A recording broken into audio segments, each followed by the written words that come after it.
Okay, welcome to Chunk Chat number 2, and this one is going to be a lot of fun me personally. All these are fun for me personally. No offense to anyone else we've already done, but Parry Solomon's here, and he is the, am I okay to say owner and operator, Yes. president? Yeah, that's accurate. Yes. Okay, Also true. of Wonderwater Sports Cards, Comics, and Games in Clearwater. My wife and I just moved up here. Well, it's been within a year. We've moved up here to St. Pete, and we Right. made it a point to look up these, where we could get some sports cards, where we could, check out some comics and stuff like that. And your shop was the first one that came up. And Yes. I got to tell you, awesome shop. We came in, and the atmosphere, everybody that was in there, obviously your family is in there Yes, it is. frequently. And they're all Yes. very nice people, and I just want to give you a shout out. And I wanted to talk to you more.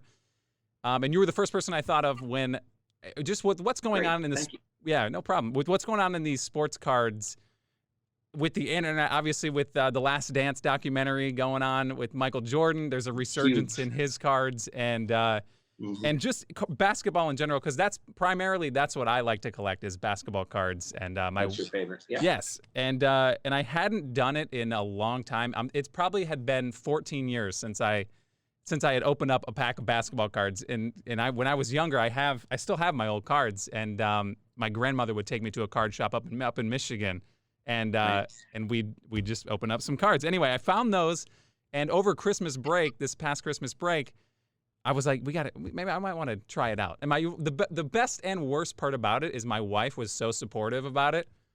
That's good. And Sort of. it's great. It's great. But when she's probably now more into it than I am, just opening packs. I have a lot of customers that make that same comment that their wife steals their packs and they don't Yes. open very many when they get home with their box. So And it's not, that it's more guys are opening them in the store now just to hide a little bit from their wife. yeah, see, that's the thing is, like, I have no problem with her opening them because 9 times out of 10 she pulls the good stuff. Like, I don't ever really pull the good stuff. So I hear that a lot. it's She's lucky. That's what I hear. Yeah. So I just take it home, I let her do the work, and then she pulls all the good stuff, and then we obviously collect it together. But with what's going on, you were the first Right. person I wanted to talk to. And by the way, I just want to give a shout out. Wonderwater Sports Cards and Comics and Games. If you're in Clearwater, you can find them on Facebook. Just Google search them. Give them a like while you're there. But you guys do awesome stuff over there. And Thank you. I've been in other card shops where you just kind of step in and it is, you just, like, you almost get no attention. And then, yeah, you greet us. You ask what you need. It was pretty sweet. So Good. I wanted to reach We're out. we're actually going through a huge renovation right now. Yeah. We are adding 2,000 square feet to the store. It's sort of going to be a separate store. It's down the end of the plaza. But so we're in the middle of this COVID thing here. We've been working behind the scenes kind of thing, and we've redone 3/4 of the main store, and then we'll be opening up the end unit. Like I said, another 2,000 square feet sometime in the next 2 or 3 weeks. But Okay. there's lots going on. Cool. So there's expansion going on. Obviously, Yeah. you planned that well before this pandemic Well, thing. yeah, we this has put us behind schedule a little bit. As Yeah. you mentioned, it's a family business. Mom and dad actually are from Canada, and Nice. they lost their health insurance down here because of COVID, and they had to leave 2 months early. So normally they leave, end of May, Yeah. and obviously they left early in March there, and so it's cost because they're so helpful. Yeah. Yeah. My mom's the hardest worker in showbiz, so Yeah. it's cost us a lot of time. So and we've been obviously forced to be closed during a portion of this, and so anyway, it's been challenging, but we're well on the way, I think. Yeah. I'm curious to see. I follow a lot of other card shops, obviously out of the country, like, or out of the, not of the country, out of the state, and and just seeing how they're handling people buying, hobby boxes or packs and stuff like that is very interesting to see. So what are you It doing? is. I have a Facebook chat that or a group, whatever you call that, Yeah. with just dealers only, and seeing a lot of the different dealers with putting up their screens, across the front of the stores and stuff, so that people can't, sneeze on you or whatever. Yeah. Yeah. Yeah. No different than at Costco and things like that, and different guys separate, rearranging their stores in different ways and doing different things. So there's a lot of that going on across the country with, especially if you're up north or New York or whatever, where it's worse than it is here in Florida. But Yeah. So you guys are doing like I saw that you could order stuff obviously, and then you can just pick it up, or you do like curbside, Yeah. all that stuff. Yeah, we've done curbside. Most people have just come in. Like we installed a doorbell, so if you phoned your order in or Okay. called in and said, "Hey, I want to pick up this, that, or the other." In some cases, they wanted us to have it ready for them. Some cases, they were like, "Well, I'm not sure what I need. Can I come in?" And we would let people in just basically one person at a time and Yeah. get them what they needed and get them out. And then plenty of people that would just, the phone, they knew exactly what they wanted, and we'd bring it out to their car, all and everywhere in between. So Yeah. it's worked out okay. Obviously, the store's been less busy internally for a month now, Yeah. but we've been busy in general. So like our online sales are really strong. People are sitting at home with nothing to do, Yeah. and the weird boomerang effect of COVID is that they're sitting at home clicking, spending money. Yeah. So it's very odd. It's insane. Like the prices from January to now of just, Yes. a lot of cards that where you could have gotten for $5 to $10 are now upwards of hundreds of dollars. And Yep. it is, you would think in this time, obviously people are getting laid off and stuff like that, but Even if you're just working from home now or whatever the case is, I know a lot of my friends work from home, and the bottom line there is that even though they're getting their same paycheck, they're really only working half their shift, because there's just only so much you can do from home. yeah. And so people have a lot of free time on their hands, and there's no sports to watch. Oh boy. Yeah. So with no sports to watch, no new movies to go see, like if you're a Spider-Man movie guy or new Avengers you want to go see, Yeah. it ain't there for you. So you can only watch so much TV and Netflix or whatever. And so they're ordering sport cards online, they're ordering comic books, because they're looking for something to do. And I think that's just kind of odd. Everybody's broke or out of work, and Yeah. yet the sports cards entertainment portion of our marketplace has grown immensely because somebody wants their baseball player and they can't watch him on TV. Yes. And like we said earlier, The Last Dance, have you been watching that Last Dance documentary? I've watched some of it.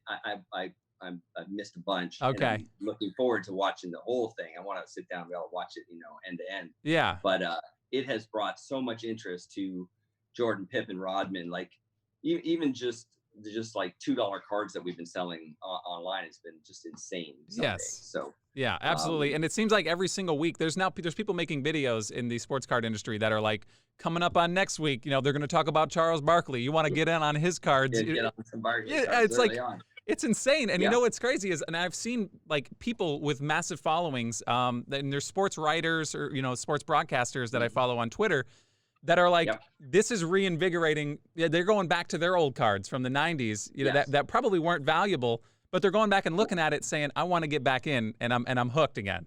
And that's what's Yes, happening. well, and surprisingly enough, there's a lot of cards from the late 80s and early 90s that have been relatively worthless for a while. Yeah. And just very little interest.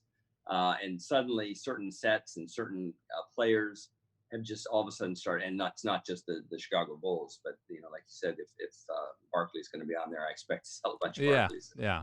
But just whatever exposure to these different players have gotten, or whatever the reason is, I don't know, but certain things from those 80s and 90s that I've had forever. Yeah. And suddenly people are buying 10 of the same thing. Yeah. Like a 1990 Leaf Ken Griffey Jr. It's a $6 card. We have them up there for $4.50. Guy buzzed me, says, "Have you really got 10 of these?" I'm like, "Yep." Next thing I know, my phone goes bing, bing, bing. And he bought all 10. So, it's a strange world right now. Yeah, absolutely. And like I said, I mean, the basketball world, what was happening before this, obviously, with the Panini Prism and the Optic and all that stuff, with Zion Williamson and the hype from that, Zion and John Morant, he's getting hype like we haven't seen since LeBron, or at least I haven't seen since LeBron. It's insane. We haven't seen anything like Zion. And it's nice to have, Morant and a few other kids in there in the mix. And then last year with Doncic and Trey Young and stuff, like there's lots of really good young talent in the NBA right now that people are really excited about. And we haven't seen this kind of surge since the Dwayne Wade, Melo, LeBron rookie class. Yeah, So, what's crazy to me is obviously opening these packs, I'm excited to get a Zion Williamson card, which is great. And I do have a lot of hype from him. I personally think John Morant's going to have a longer career, better career, but it's all speculation at this point with rookies. But the prices that those cards are going for Yes. are more than Hall of Fame players that are, have retired. Rookie cards for Hall of Fame players. It's insane. People, the The prices. market for quite a while has been, very geared towards what's new, what's hot. And so really starting in 2017 with Aaron Judge is probably the biggest part of that. You had Aaron Judge come into the marketplace, and all of a sudden here you had a big, talented, huge kid and a Yankee, Yeah. and suddenly people were buying Judge stuff, and then it was Ohtani, and then it's Ronald Acuna or whatever you want to pick. And then in basketball, he had a couple kind of quiet years in a row. Yeah. And certainly interest in Giannis is new, but Giannis wasn't Giannis in his rookie year. Like nobody cared. Yeah, exactly. Yeah. He was like a mid-round pick, and obviously he was very raw. Yeah. And even, Doncic, even like he was the number one guy to get right off the bat, but was not fetching anywhere near the kind of money that 3/4 way through the season, all of a sudden everybody went, oh my gosh, this guy's really, really good. Yeah. And suddenly the prices on him started going up, and that just led right into Zion. And you're right, Morant may be the better player with the longer term career. It's a possibility. Yeah. I think Ja Morant, I think he takes a little too many chances too with his body. Yeah. He's all over the place. And he's diving for balls and going up to the to the rim with reckless abandon, and yeah. I hate to see somebody get hurt. Yeah, well, Derrick Rose, that was what he did. Yeah, so he needs to watch that tape. Yeah, one of the most expensive cards I ever sold was a Derrick Rose card, and 3 weeks later he blew out his knee. And I was like, that card's coming back for sure. Yeah, that's insane. $5,000 Derrick Rose card, which today probably has a $500 value. Yeah, and that's the risk you run, obviously. And that to me was the knock on. Not that there's anything really to knock about Zion. It's just he hadn't played for the majority of the season, and he's had injury. Yeah, he's had injury problems, and they're saying now that he's saying himself that I think I'm almost finally healthy, which means he hasn't been healthy. Yeah, those first 30 games that he played and how impressive he looked. Yeah, when he came out suddenly.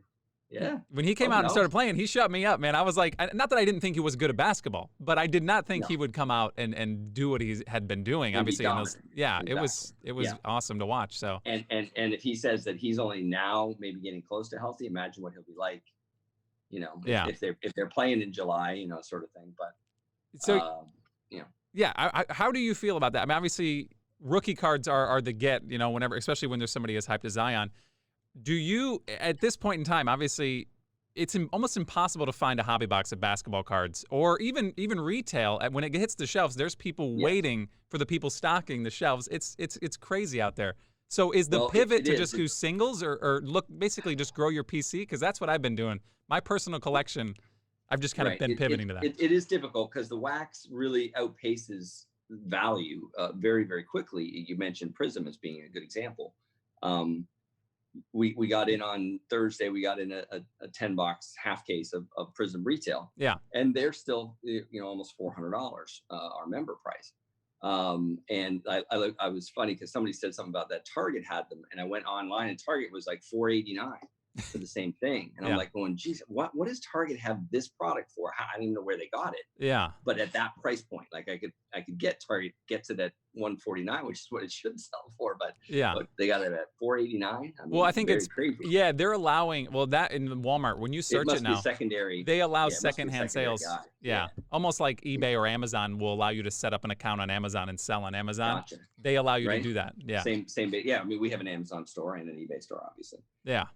But I just found it odd that they would have wax and they had quantities and everything else, but at huge markup prices. It's unbelievable. And so to take a $400 box of cards, we will have Prism Hobby in sometime late next week. Okay.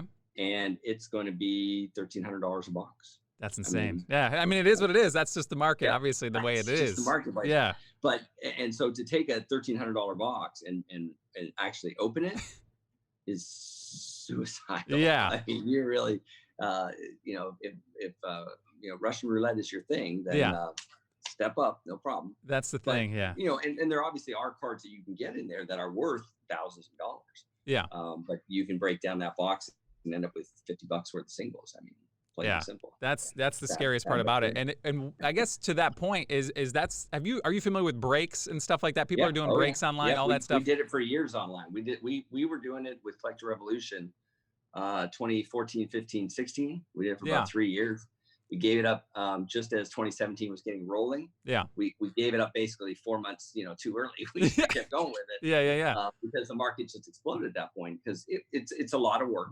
Kudos to the guys that do it. Organizing it and the breaking of it online, doing the actual filming. Yeah. That's easy and fun. Oh yeah. It's all the after stuff, figuring out who's getting what team and mailing them out properly. Like that was a headache because we break usually about 3 nights a week. And we would do anywhere from 10 to 12 different, breaks a night. And so we only shipped one day. So on Mondays, we would start to sort this stuff. What a nightmare. It was a lot of work. Yeah. It really was. And we would have stacks of cards all over the counters we'd have people's name cards on top of their stack because people would get into multiple breaks. Yeah. So they'd have, breaks from Prism and breaks from Donruss Studio and whatever. And so we'd have all their stuff to ship to them all at once. And boy, it was a lot of work. Yeah, no, I imagine so. But I admittedly, I do like watching them, though. It's just like, it's fun. Yeah. It's especially with the way the prices are right now. I'd much rather watch somebody else open the pack and then just buy the card I want later, out of the pack later. But well, and that's why the group breaking, like we do group breaks in store and stuff too. We did that for years and we kind of gave it up for a little while. Now we're getting back into it. And the in-store the group breaks that we do on like Saturdays is really fun. And you can get into a box of Prism, for $40-$50 instead of, you don't have $1,000. Yeah. Oh gosh. Yeah. Whatever. So, but you can get your little piece of it, for your small amount of money. So that's the big draw. Now, you can put down your $50 and get nothing. Yeah. But you can do that anywhere, anyway, right? So it's definitely a thing. Yeah, I think I've probably done maybe 3. And nothing high dollar or anything like that. We're just talking like regular, like the Mosaic one came out. I couldn't find it. Somebody had like 3 mega boxes of Mosaic, the newest thing that they have. And I did wind up getting a John Morant rookie card out of it, which is pretty cool. Great. So I was like, all right, this worked out. But I know, and I've seen it where I'm just trying to imagine I'll watch a break or a replay of a break and I'll be like, let's pretend I'm this guy.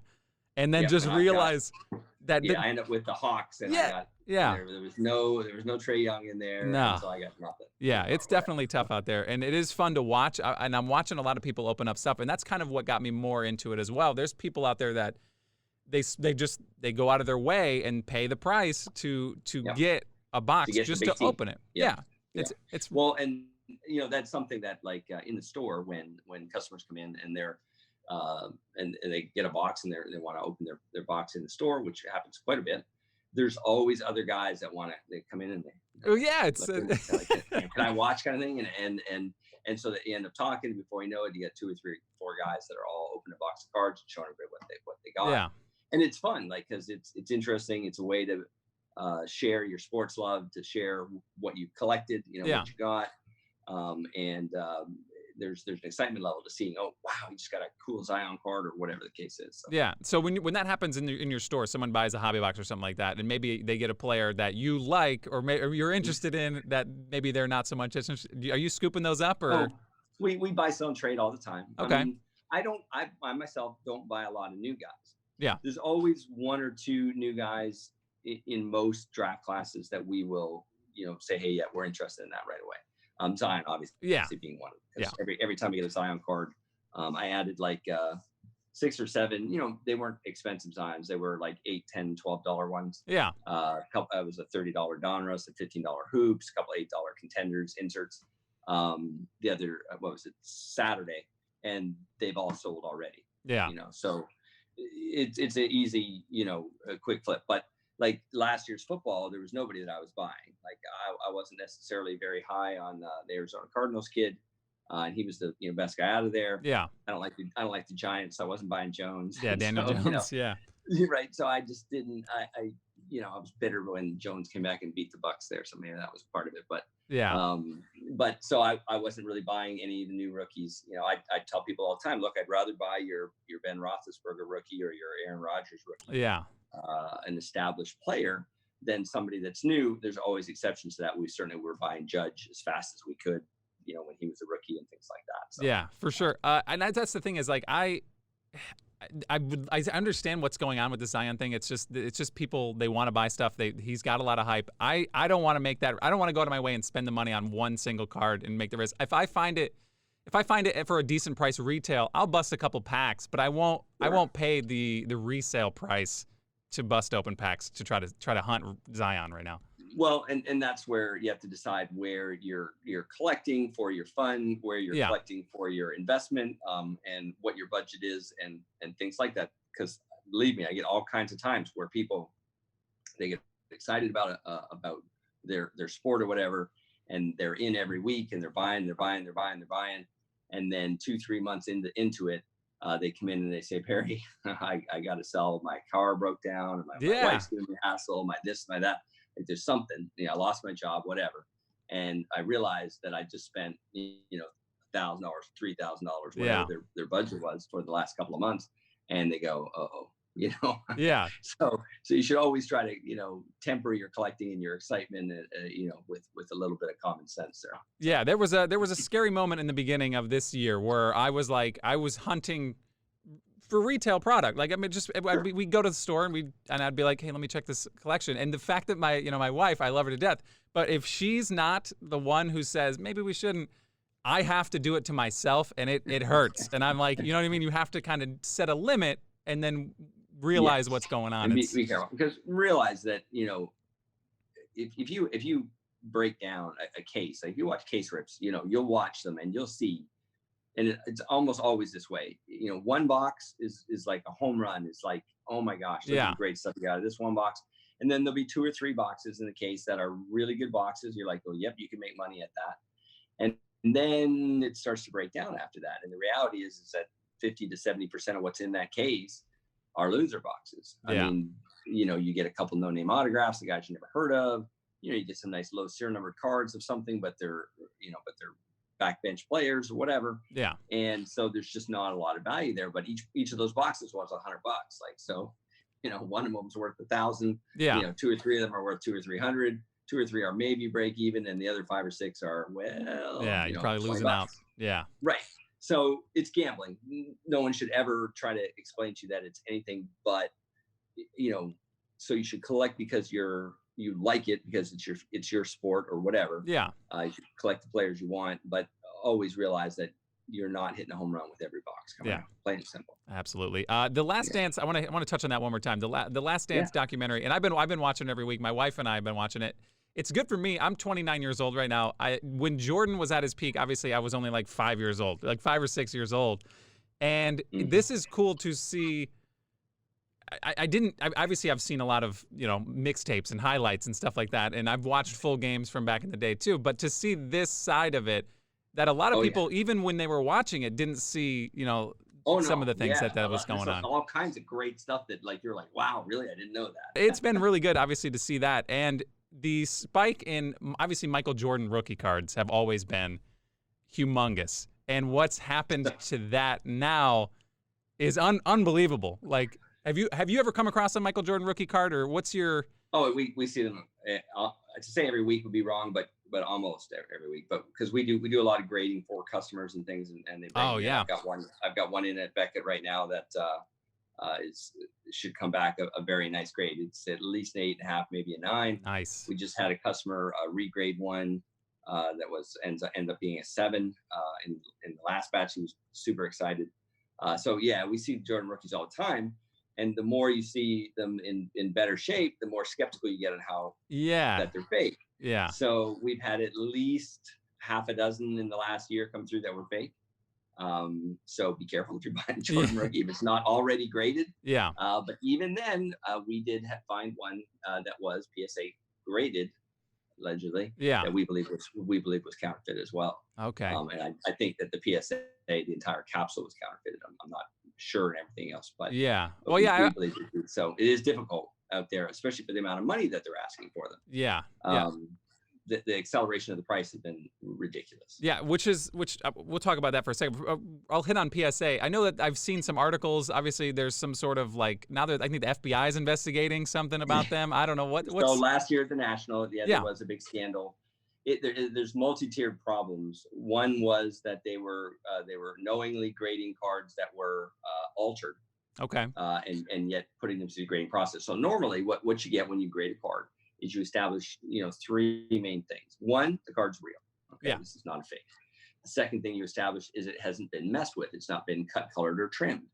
Some of those black border cards, from the late 80s, 87, 85, Yeah. go back further into, 70 tops and stuff.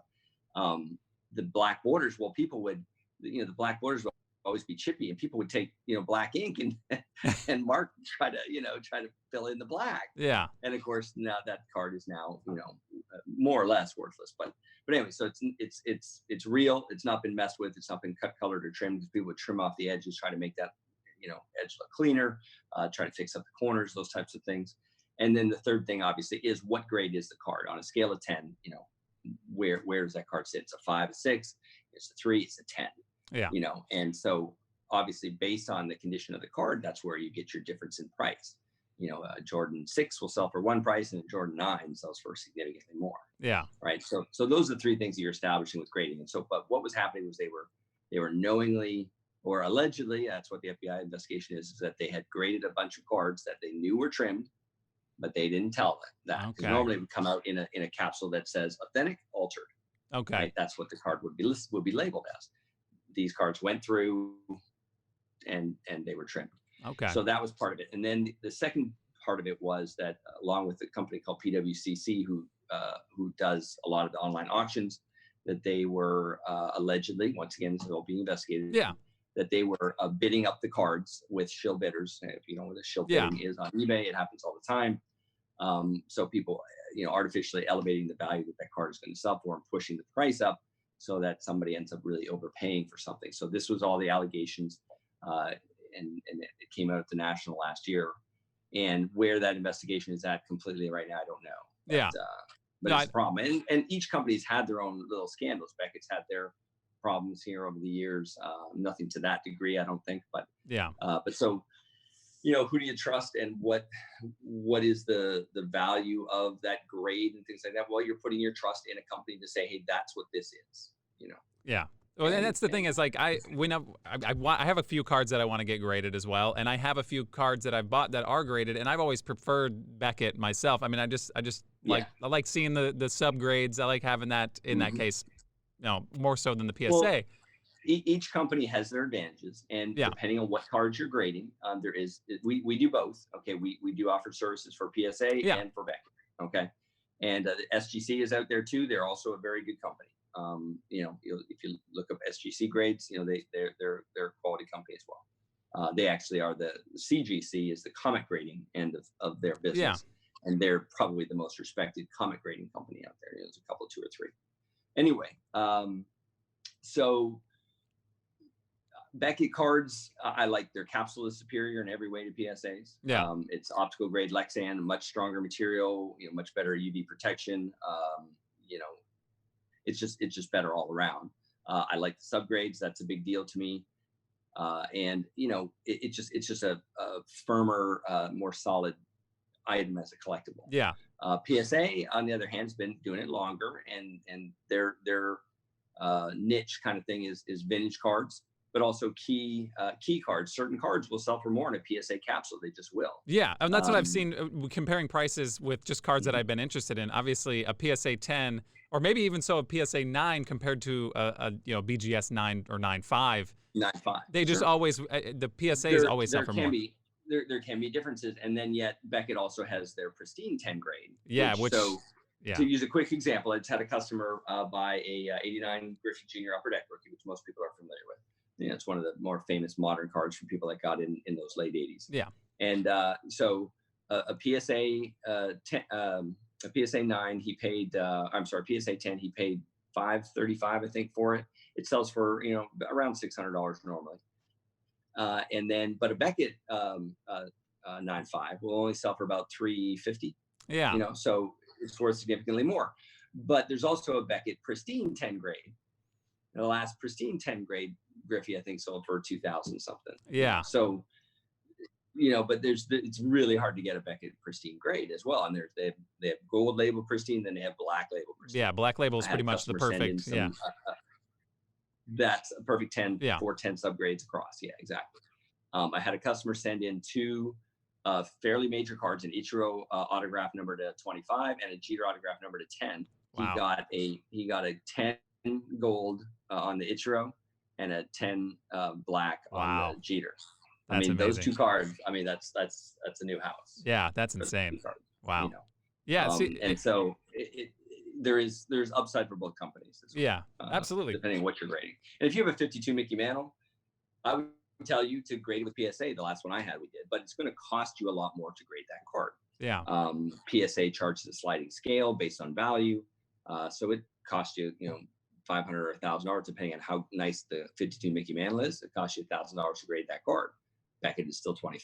Yeah, so that's one flat rate. So can't beat that. Yeah. So my understanding with PSA is that are they? Everything I've read about them as far as are they in like a 1 million card backlog? I keep seeing that everywhere. Like they're, as far as grading, they're obviously with the shutdown. Both companies are very far behind. Yes. Yeah. They certainly COVID hasn't helped because no. both of them were closed for 3 or 4 weeks, right? So they couldn't do anything. But so if you want to go with the cheap service with Beckett or with PSA, I think Beckett has phased out their cheap service. I don't think they offer it anymore, but it was called an unlimited time frame. And if you thought you were getting your cards back in a month, you were getting them in 3 or 4 months. If you thought, if you were paying for the 3 or 4 month time frame, you were getting them in 6 or 8 months. I have a friend who got one of the last submissions into Beckett for the non-guaranteed time frame. Yeah, he's been waiting over a year for his cards. He still hasn't gotten them back. Wow. It was last December that he handed them in. He's got, so I'm not. He does a lot of cards, and he's so he has Cowboy season tickets, but he lives in Tampa. So just let you know the difference. Difference in your and my income. Yeah. But, so he drove to Dallas to go to see the football game, and he brought his 500 or so cards with him, and he was like, "No, I just want the cheapest service. I don't care when I get them back. It's fine." Well, he didn't realize, of course, what that meant, and he still doesn't have the cards back. Yeah. I feel like he probably would have paid a little more if he'd known he wasn't going to get them back. He ended up going back this December to hope to get them back, and they were like, "No, they're not going to be ready yet." And so he gave them another hunk of cards and said, "Yeah, I'll pay the upgrade service." Give me the $25 service instead. Yeah, can I give you some money and you go find those cards and maybe expedite them a little bit? Yeah. See, at that point, I would be scared that they just got them in some corner of the warehouse or something. It's like I'd be curious to see how they organize it. Happening. They're just in their cage, just waiting in line, and the line keeps getting bigger because if you're paying for 2-day service, guess what? You go to the head of the line. Yeah. So people keep, butting in front of you essentially. So that's crazy. Yeah. So what I had but always, they're both way backed up. That's the problem. Yeah. So I've been looking at I'd always thought, and this was years ago, even obviously when I first started back in 2005, I was just a kid, but I was like, man, would be nice to have a LeBron James rookie card. For years I'd always been saying that. Topps Chrome specifically. Topps Chrome is probably my favorite cards of all time. I'm a big fan of Topps Chrome, and. It was when we first started getting back into it, at the end of December. I looked at it. I was like, I'm on eBay and I'm just scrolling through, and I'm like, it's a lot of money, I know, and I didn't pull the trigger, but I always talked to my wife. I'd be like, this is pretty sweet, and I'd feel like these cards are going to go up in value. I'm just saying, I don't think we're going to lose this money. I know it's a lot of money on paper, but if we dove in on this, you wouldn't lose money. A lot of money, period. Yeah, it's always going to be a lot of money, and now it's probably tripled since I had looked at it. Just a few months ago. I have a customer, and he a couple of years ago graded his LeBron refractor Topps Chrome. Oh boy, yeah. And he got a gold 10 on that. Oh my God. And at the time it was worth several $1,000s. Yeah. But today's value, literally buy himself a new BMW with that. That's crazy, So and he's like, "No, I don't want to sell it." Well, yeah, you hold it long enough. Yeah, especially seeing with what's going on with Michael Jordan cards. That's, I think, what's obviously fueling. LeBron James is LeBron James no matter what, but there's always that debate between him and Michael Jordan, who's the greatest of all time. Who knows when it's all said and done with LeBron it could be close. I mean, I don't know. That's up for debate. Well, but this strike, we've been talking about that. This not strike, but the COVID-19, and yeah, the fact that the season is canceled. This hurts LeBron. I mean, yeah, these are minutes that he's not getting to put in, and games he's missing. That you don't get to add them on to the end of your career at the same level you were at in 2020. yeah. And this is this was a great chance for him to tack on another championship this year. I mean, I thought Right. the NBA playoffs this season was probably, like, parity-wise, it was going to be one of the best I think we've seen in years. Now that Golden State Right. Warriors are out, obviously Durant went somewhere else, but Yeah. it was going to be awesome. And the fact that there's I mean, let's be honest, it's probably not going to happen. But oh man, I feel like we've been robbed. Well, yeah, and all those guys that are looking to put numbers up for this season, they're not going to be very happy. It's going to impact where their legacy ends up and things like that. Yeah. I mean, what would happen if now if LeBron got an injury or something like that 2 or 3 years from now, and he was so close to XYZ records. Yeah. And take those 60 games away from him, and suddenly he'd have been there. Yeah. That kind of thing would be awful. Yeah, it's definitely tough. So, you've obviously Wonderwater Sports Cards, Comics, and Games. You guys have been. How long have you guys been in business? Just out of curiosity. We passed 31 years in March. 31 years, and you guys have been in that same area. You've been in Clearwater the whole time, or? Yeah, we've the main shop has moved 1, 2, 3. So this is the 4th generation of the main store. We used to have 6 locations for more than 15 years. We had 6 locations. We started expanding in the early 90s. And then, baseball went on strike in 1994. And all of our competition basically either went out of business and owed me money, or went out of business and I took over their store. Yeah. And so we went to 6 stores. We bought a couple people out over that period. And we ran it like that till about 2007, I guess. And at that point, I thought I didn't like the way the economy was going. The end of the Bush era there. Yeah. And the economy started to look like it was in trouble. And so we sold off. We ended up getting eminent domain in one of our locations, and then we sold off 2 of the locations. And then we went down to 3 stores. Thought we would stick it at that. And then I had one of my employees want to buy my Tampa store, and he'd been with me for years. I couldn't say no to him, I mean, so he was following his dream, wanted to own a store. And then a friend of my father's bought our St. Pete store. And so we ended up with 1 store, which then over those next 3 or 4 years, things were pretty rough in 2012, 2013, 2014, there wasn't a lot going on in the industry, and comics were coming up because the Marvel movies and things started to inject some excitement into that. And so comics have been successful. But the sports cards thing was kind of flailing around. You had a few things happen, like 2015, Chris Bryant came in. That was kind of a little help and stuff like that. But sports cards were pretty rough. So I was actually very happy that what we had done, because all 5 of the other locations just went away. Yeah. Sort of thing. They all closed up, and only 2 of them ended up owing me money, so that wasn't too bad. Most of them. But anyway, so we were happy just running the 1 store, and we expanded it. We made it bigger. We added things, and now certainly if you've been into our shop, and if you come in, going forward here because of the expansions we're doing, it's been great for us. We've been very happy, and I like it a lot better controlling everything. When I had 6 locations and 13 employees, 6 landlords, and headaches, and it was a lot more hassle then. So it's a lot more fun now, and the industry is strong, so it makes things a lot easier to deal with. Yeah, the MCU obviously it got me back in. I mean, I when I was young, I think everybody kind of had a comic book whenever you were younger, but I did go through this phase where I wanted to read.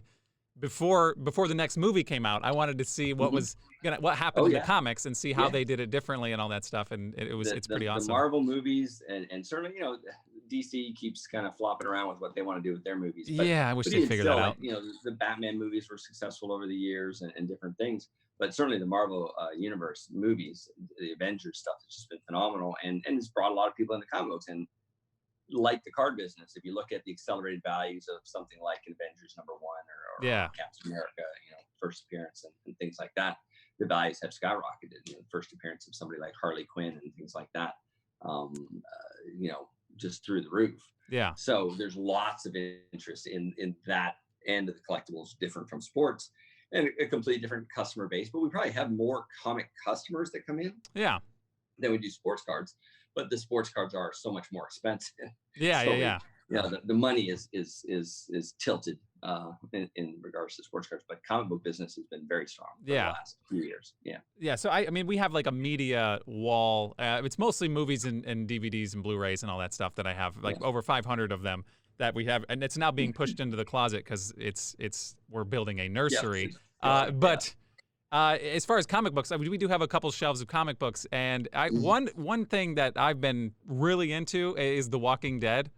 Yeah, I don't know. Have you dabbled into that? The Walking Dead has been a phenomenon. We only have one customer. That started on Walking Dead #2.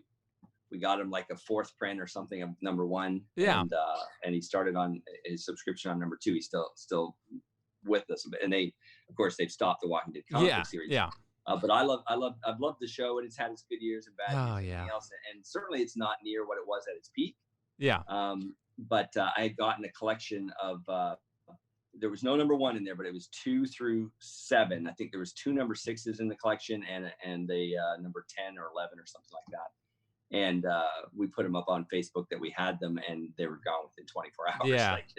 And they're, none of them were cheap. They weren't crazy money. #1 is a lot of money, but the other ones are actually fairly reasonable. Yeah. But they sold, like I said, within 24 hours they were gone. So. Yeah, I've loved that comic book series, and I obviously the show got me into the comics. It wasn't the other way around. The comics were out before the show. Most people, that's the case. Yeah, and to me, I think the comics are better than the show. I mean, the comics are it's pretty crazy. The comics are different. For those that don't know, the comic book is not the same as the show. It has a lot of the same characters, but not all of the same characters. Yeah. As you know. Certain characters are just a little bit different. Certain characters don't exist. Like Daryl is not in the comic book. Yeah. If you're a big Daryl fan and he's your guy. Well, now I don't. Who else are they going to be fans of? There's not much left, I think, nowadays. If you're still spoiler alert, I don't want to ruin it for anybody, but he's not there. So I'm trying to think. What T-Dog was in the early season of he doesn't exist. Yeah, things like that. So there's certain characters are kind of like amalgamations of other characters and things like that that they put into the comic book or into the TV show. So that was, but obviously the comic book series ended a year or so ago. Yeah, and that didn't make me very happy. I'm actually not. I'm a huge Walking Dead fan, and now I'm not a very huge fan of the writer who I won't mention. So. Oh yeah. No, that's fair. That's fair. Kirkman what he did there really pissed me off, and he pissed off a lot of comic book customers too, because he just kind of ended everything. Yeah. His explanation for it was fine and this and that, but very disappointing. Yeah, it was a pretty. I don't know. It was a pretty abrupt wrap up of something that was lasting for a very long time. But right. I mean, I'm still watching the shows. I don't know if anybody else is. We don't have to talk about the shows too much or anything. But the reason I brought up The Walking Dead is that's probably the first comic book that I've been like anticipating a release of when I finally caught up, because I think I bought the first 2 compendiums. Yeah, sure. Read through those and was like, all right, I want the next one. And it was the first one that I had actually kept up with. So that was pretty fun to do that. So. Well, and that's always the nice thing about comic books is that serial nature to it, just like your favorite TV show. Yeah. Too much today we get you binge watch. We're binge watching Ozark right now. Oh my God, that show's so good. We're 3/4 way through season 3. Yeah. So I'm like going, oh well, I mean, we've watched for the last 3 weeks. We've watched 3 seasons worth. Now I'm gonna have to wait a year. What? I know. I can't wait a year. It's tough. Maybe 2 years with the way COVID is going, and no movie studios are open. Yeah. And comic books was always, like a weekly TV show. You were waiting for the next month to get it, and that's part of the wonderfulness of comic books. Today's society, we're used to sitting down and just binge watching 5 seasons. It's especially when you get into a show like that, and on Netflix alone, it takes a lot of self-control to say, no, I'm going to stop here and let's do something else, because they literally give you and you're going to push play again. Yeah, well, luckily you don't even have to. They give you 2 seconds to decide, and then it starts the next episode. So I'm like, the little bar goes down. Tick, it's insane. You scramble for the remote to turn it off. Yeah, no. And Ozark, by the way, is I'm a big Jason Bateman fan, so I'll pretty much watch anything he makes. And this is so not what you'd expect from a Jason Bateman if you haven't seen the show. It's like There's Yeah, not a lot of good show. winning going on in this show. It's pretty dark. My wife won't even watch it. She doesn't even touch it. It's just too dark. No. But I don't know why I'm like addicted to it. She's been very into it. So. Yeah, and I now see a lot of people were into what was the one on AMC, Breaking Bad. A lot of people were into that. I never got into it really, and I was like, really? I haven't watched it. No, yeah. It's on my list to do. It's one that I want to watch, but normally I don't like to watch shows that are too dark, and yet Walking Dead and Ozark are like on my list. So, yeah. A lot of people would push me to watch Breaking Bad, and I watched an episode, and I'm like, I don't really like it. I'm not going to get into it. And then meanwhile, I'm in Ozark like all the way for some reason. I don't know what the difference is there. But so certain ones, I guess, grab you and grab you the right way. You keep going. That's awesome. Oh, and then as far as games, I know games is on your. What kind of games do you guys dabble in? Well, we really only carry two main games now. We carry Pokemon cards and we carry Magic the Gathering. Nice. Okay. Those are the two biggest games on the planet. Magic's been around since the early '90s, and Pokemon obviously came into in the late '90s. Didn't really gain big foothold in America until about '99. Yeah. But so those are the two biggest games on the planet. Card games, obviously. Yeah. We stopped doing single cards on them because it got to be too much of a hassle, but we still carry all the new releases and you get people coming in for what's new with that kind of stuff all the time. So we keep anywhere from probably eight or so different most recent 2 or 3 years worth of both those products all the time, and they're both still very popular. Yeah. Oh no, I still have. Well, I don't have my original card collection, but my wife and I, when we first got together, it had been. We're both passionate. We're both dorks. We watch all this stuff. We play all these games. But the Pokemon cards. I had the idea to build the original 150 first editions, just first edition, cool. The whole set. Yeah. Okay. Obviously. I hope you had your Charizard before you got started. No, we don't have that, and we may never. But as far as we got we're probably halfway, maybe a little over halfway. We have some hollows, but we certainly don't have. I don't think we have any of the big three. The Venusaur, the Charizard, the Blastoise. We don't have any of those first edition. No. But I haven't had a first edition one of either of those three in a long time. We've had we don't go out of our way, but when we see those ones come in, then we do try to buy those. But yeah, first edition ones are tough. But I mean, when we first started in it in 98, 99 kind of thing, I mean, we had Charizard first editions in the store on a regular basis, and they were $50-$60, and it was pretty cool. And the regular base Charizard was $20. Yeah. And obviously it's accelerated from there. And yet the market on Pokemon is way down. Yeah. But the market on certain things is just through the roof. I mean, if you were smart enough to put a box of first edition Pokemon away, I mean, oh my god, yeah, that's insane. Well, what I have I have in my collection, my wife bought it for my birthday probably 4 years ago, but it's a sealed original Pokemon card pack. It's not first edition, but it's a sealed. It's got the Blastoise on it. It's original Pokemon pack, and it's just unopened, and it just I'm holding on to it. I don't know what I'm probably never gonna open it, but I don't know what to do with it. There's a lot of market for the sealed wax. Whether you're talking Pokemon cards, Magic cards. I have a customer that's a good friend of mine that he just acquired. We started Magic in the 94-ish, type of thing, where we started getting into it really heavy. We had at that time we had 4 locations, I think, and so we carried revised edition was the big Magic card at the time. And I want to say they were $3.99 a pack, like $3 was retail or whatever. Yeah. And so they've gone up a little bit, and then they were $5, and then they were $10, and then I think we stopped carrying that particular edition around $15 a pack. We just said, you know what, it's just too expensive. I'm just not going to buy it back. My buddy, he just bought a single pack. Oh boy. For $200, and was pleased as punch to get it. Like just absolutely beside himself, happy to get one pack of something that we went through thousands of packs. Yeah, that's insane. And is he opening it, or is he just holding on to it? A couple of them away. I didn't save any. Yeah, is he opening it, or did he have like plans for it? Oh no, I was gonna say. A whole collection of all these sealed packs, all these old ones. Yeah. I devised a new way for him to store them safely with a semi-rigid and a sleeve. And, that's cool. It's very elaborate. Elaborate. No, that's cool. Yeah, I need to find a way to store this pack, because right now it's in it's in the back of a binder. So I can set you up, no problem. Awesome. I can give you exactly what he has. it only ran them, maybe $1 a piece type of thing. Okay, that's awesome. Oh, I do actually have some cards. I'm gonna take over to you eventually once maybe once this settles down. But I could do that ever. But for grading, I do have some stuff I'd like to get graded. But we just sent in a batch for grading this past week. Okay. We were waiting for Beckett to open back up again. Yeah. So with PSA, we submit about every 3 or 4 weeks. With Beckett, it's about every other month. And so you can bring the cards in at any time. And you just hold them? They go in our cage, and then they just wait until the group forms and they go up. So it doesn't really matter when you bring them in. So. Okay, cool. Well, I mean, that's obviously a little personal for me. I got some stuff I want to bring it to you, but whatever. Before I let you go, obviously I appreciate you hanging out with me, and I just want to know a little more about you personally. So as far as fandom, do you have a personal collection of cards? I would think you would, right? Actually, somebody asked me that earlier today, and we were talking a bit. And I like the Hulk, and I like Superman. Okay, Superman's my guy, right? So nice. That's my Marvel and my DC side, and then so I have various Hulk and Superman.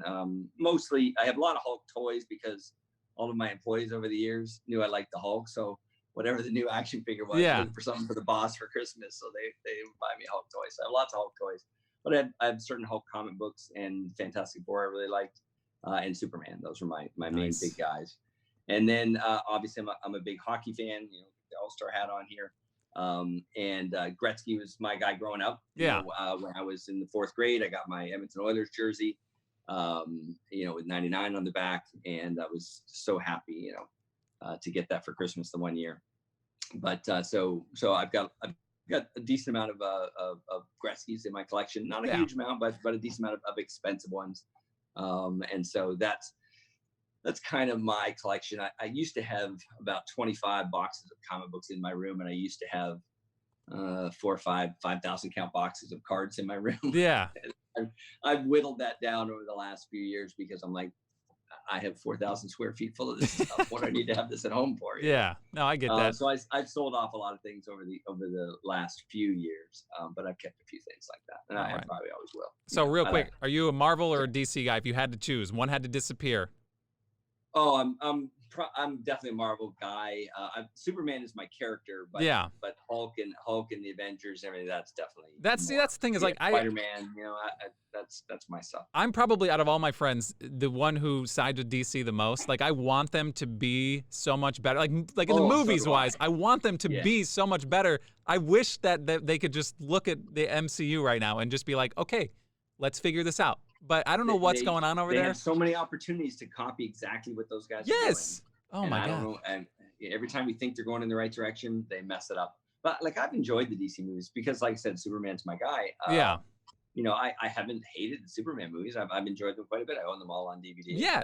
And I will say they're animated movies. DC animated movies are second to none. They're insane. Yeah, they're awesome. DC animated is some of the best stuff out there. People get frown upon cartoons, but no, these are they're very well done. Yeah, they're awesome. I have pretty much, I wouldn't say everyone that came out. Some of them I skipped over because I wound up watching and I was like, I probably don't need to own that one. But I may be one of the last people on the planet that's like buying movies new still, like a schmuck. But I have this movie collection, and my dream had always been to have an entire wall of just movies. But by the time I finish this collection, people look at this and not even know what it is. They'll be like, what is this circular Frisbee? Like, you know what I mean? They'll be all digital. And that's kind of what it's turning into now. But when you can just put on Disney Plus and watch all the Marvel movies. I mean, what do you need the DVD for? But I like you. I like to collect things. Everybody said years ago that comic books would become digital only, and that people would be reading them on their iPad. There wouldn't be any more printed comic books. Yeah, it hasn't turned out that way, and because people still have an attachment to that item. Yes. I don't know what God's decided. Like the trading card that's this big, not the one that's a little bit taller or shorter or smaller. This one, that's the one that people are going to want. And people want their comic books to read. They'd like to have it in their hands. And doing this on your iPad, it's not the same. No, it's definitely not the same. So I agree with that. Not to mention you don't own anything. Like if the service is over, it just crashes. You can't watch anything. Yeah, you're done. Yeah, right. Yeah, so I get that, and that's what I collected video games, and I still do, but not as aggressively as I did. I would hit thrift stores, and before through the thrift shop song came out by Macklemore. it was safe to do that, and that song kind of ruined it for everybody. But no, I have a pretty large collection, and that is also something that I had on display, but I don't have it anymore. But a lot of video games that I used to collect too, but I don't. People are saying that's going to go digital now too. A lot of people are buying digital games, but the fact that you can't trade those in, you know what I mean? Right. Like you get no trade-in value and stuff like that. That's what. Yeah, he does a lot of PC gaming, so all it is are downloads, you know, and they're on his PC, and if his computer were to go, you know, so you'd have to re-download them all and whatever, or just live streaming games. The game's not even on your system. You just are paying a licensing fee, you know, for access to it.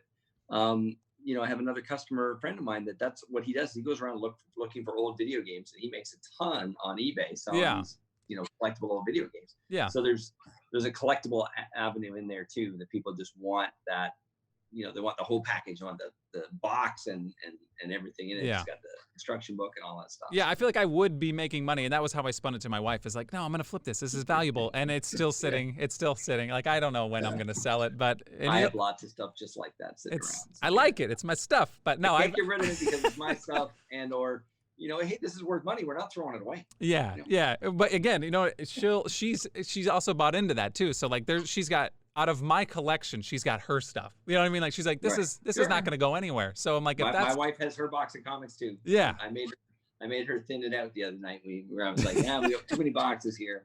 Let's thin a few things out, take a few things to the store, and get rid of them. That's tough. Okay, so NFL wise, you said are you a Bucs fan? Is that? Yeah, I've been a Bucs fan. I mean, I've probably watched the least amount of football in the last few years, but I've been a pretty strong football fan and Bucs fan since I moved to Florida. So you've heard what's happening over here, right? It's like there's a couple guys coming from another. A couple quarterback and a tight end maybe that you might have recognized. Yeah, I don't know. I hear they're all right, but I don't know. To me, it's going to be an interesting experiment. I don't know what's going to happen. I mean, I know that they're both very good. One hasn't played football in over a year, but whatever. But you know, certainly neither one are any younger. I mean, there's plenty of negative possibilities there. But I like their chances. If you look at the Buccaneers last year, they, you know, I hate to lay it all on Winston's feet, but if you take away a few of his mistakes, then they're probably a playoff team. You know, like obviously there was the kick with the Giants game that wasn't his fault, and things like that.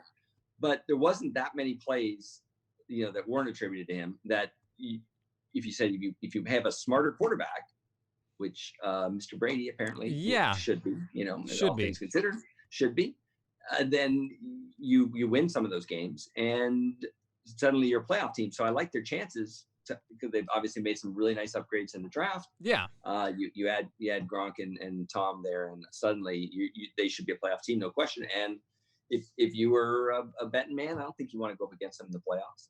Oh, probably not. But as a Packers, I'm a Packers fan. So, I mean, it's just when we ran, the 49ers just crushed us all up and down it wasn't just the playoffs, but every time we played them in the season. And we have them again, I think, on this season. Garoppolo's been really good. I mean, yeah. And their defense is insane. So it's and watching the NFL draft, and this is all just personal, me just riffing at this point, but the NFL draft, watching it as a Packers fan and wondering why a quarterback got picked, it was very confusing. The whole draft was just very confusing for me, and I understand. I guess I understand why. I didn't think it could happen to Rodgers at this. I don't know. Right. Yeah. Well, you know, it's interesting how different teams tackle drafts and what they think their needs are and stuff. And sometimes you look and go, "Yep, look at that team. They just did exactly what they needed, and they addressed all their concerns." Yeah. And then other times you just go, "Who in the heck is paying these guys? Because they are moronic." Yeah. And you know what? I'm just a fan. Years from now, down the line, it could turn out. I mean, I don't doubt why they picked him. I just am confused. It just shocked a lot of people. I've come to accept it, and we're just gonna wait. I think at this point, there's always somebody in the draft that does something that you're just shaking your head at. You know, sometimes it works out, sometimes not so much. Yeah, I just didn't think the guys in the Patriots organization that took this Tom Brady kid. You know, in the 5th round or whatever. He turned out all right, I guess. What? Who's this guy? Yeah. Anyway. Awesome. Well, I appreciate you talking to me, Parry Solomon of Wonderwater Sports Cards, Comics, and Games in Clearwater. If you are in the area, or if you are not in the area, well, and there's not a pandemic going on, feel free to come down to Clearwater and check this place out. That'd be great. We are back to fully open. Okay. We're there Wednesday to Friday, like noon to 7, Saturday 10 to 5, Sunday 12 to 5. We switched over to our summer schedule, so we're closed Mondays and Tuesdays now. Normally we don't do that till after Memorial Day, but the way things worked out with COVID and everything, we just said, well, we're just going to do this early. So we are closed Mondays and Tuesdays, so don't show up then. But otherwise, that's fair.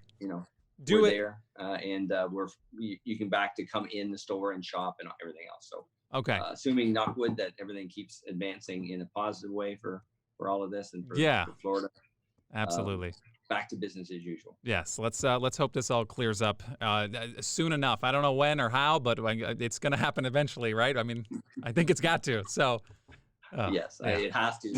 There's way too many things at stake right now for people to keep going in this madness that we've been doing. So awesome. Well, Parry, I appreciate you jumping on with me and kind of clearing up the state of the sports card industry and amongst other things. But appreciate you talking to me, and we'll look forward to seeing you here soon in the future. Oh yeah, come on in the shop, and hey, look forward to doing this maybe again sometime soon. Awesome, for sure, man.